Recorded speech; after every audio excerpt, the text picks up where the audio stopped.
बिस्मिल्लाहिर्रहमानिर्रहीम। ही मगज़ आहे। मगज़ खे असां पाणी में विझी चङी तरह साफ़ु कंदासूं।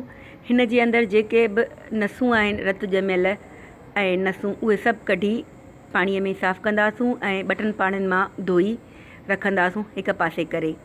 पोइ हिक फ्राई पैन में सन्हड़ो कटियल बसर विझी उन में तेल विझी असां बसर खे हल्को गोल्डन कंदासूं। पोइ उन में बसर भुॻलनि में असां शामिलु कंदासूं थूम कटियल। थोरी थूम टिड़कण खां पोइ असां शामिलु कंदासूं धोतल साफ़ु थियल मगज़। जॾहिं मगज़ जो पाणी ख़ुश्क थी वञे ऐं गज करे त हुन में शामिलु कंदासूं कुझु ख़ुश्क मसाला, दालचीनी, अछो जीरो ऐं 2 लौंग। उन सां गॾु शामिलु कंदासूं लूणु, मिर्च, हैड ऐं पीठल धाणा। पोइ हिननि सभिनी मसालनि खे असां मगज़ सां गॾु चङी तरह भुञंदासूं।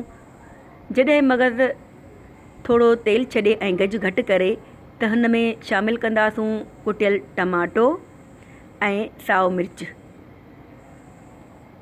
टमाटे खे चङी तरह नरम कंदासूं ऐं पाणी ख़ुश्क कराईंदासूं। पोइ उनखे मगज़ सां भुॼी जॾहिं तेल छॾे टमाटो ऐं मगज़ त तयारु आहे असांजो मज़ेदार मगज़।